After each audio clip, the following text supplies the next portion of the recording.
Welcome back to the Chronicles of Humanism, where we usually talk about what happened this week in history and what it has to do with humanism, but this week it's all about humanism and the holidays. In case you're not familiar, humanism is a philosophy that looks for ways to solve society's problems and answer life's big questions using reason, science, and critical thinking. I'm Kiwi Callahan. I'm a member of the Secular Humanist Society of New York, and I have a confession to make. You know those billboards that you see everywhere this time of year?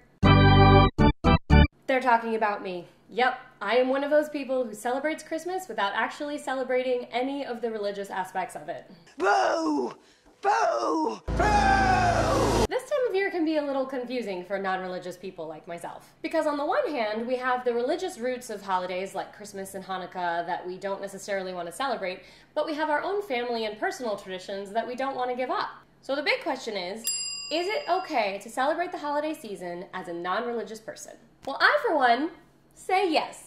Yes, it is, and here's why I think so. Let's start with Christmas, since that's what I'm looking forward to celebrating this year. Ta-da! First of all, strictly speaking, there are actually no Christian holidays. I know it sounds crazy, but if you look at the Bible, the only holy day that's mentioned in the entire thing is the Sabbath.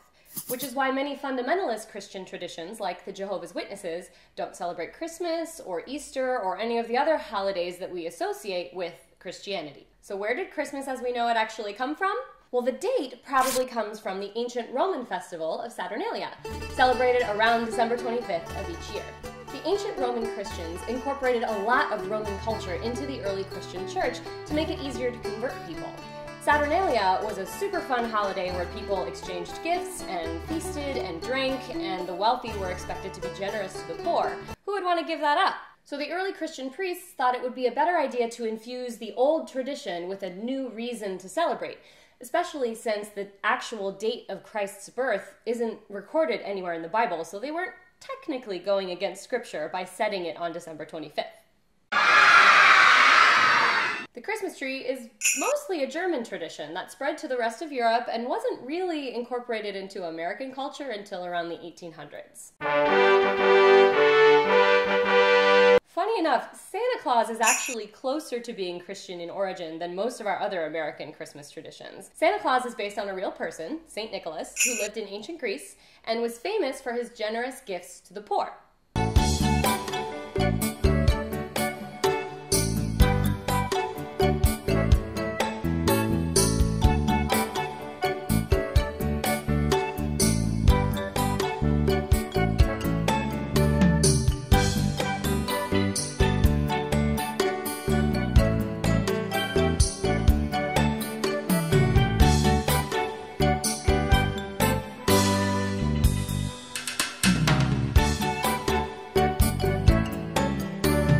But he definitely didn't come down the chimney, definitely didn't wear a red suit, and I don't think there's any reindeer in ancient Greece, but correct me if I'm wrong, anthropologists. I don't think he did milk and cookies, unless it was goat milk, possibly?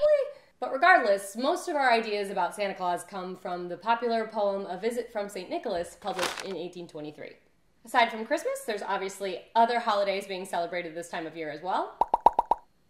But truthfully, a lot of those holidays are pretty minor in the traditions that they belong to. Hanukkah, for example, is a pretty basic holiday celebrating a relatively minor miracle in the Jewish tradition, and it's nowhere near as important as Yom Kippur or Passover even. But American Jewish families celebrate Hanukkah with vigor because the American holiday season that takes over every aspect of our existence from Thanksgiving to New Year's is a big part of American culture, regardless of religious affiliation. And this is my point. The early versions of every religion were melting pots of traditions, and so is the United States. So I'm not going to feel bad about celebrating a holiday in my own way, and you shouldn't either, especially when so many of the themes around the holidays this time of year are pretty universal. I don't have to belong to any specific religion to value peace on earth, goodwill to my fellow humans, being kind to those less fortunate, or the love that I have for my family and friends.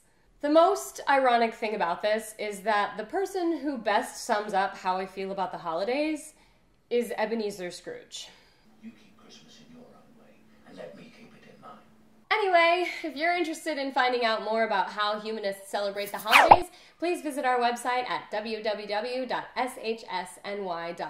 and come enjoy life with us. I'm Kiwi Callahan, and on behalf of the Secular Humanist Society of New York, I am wishing you a very merry holiday season, no matter how you choose to spend it.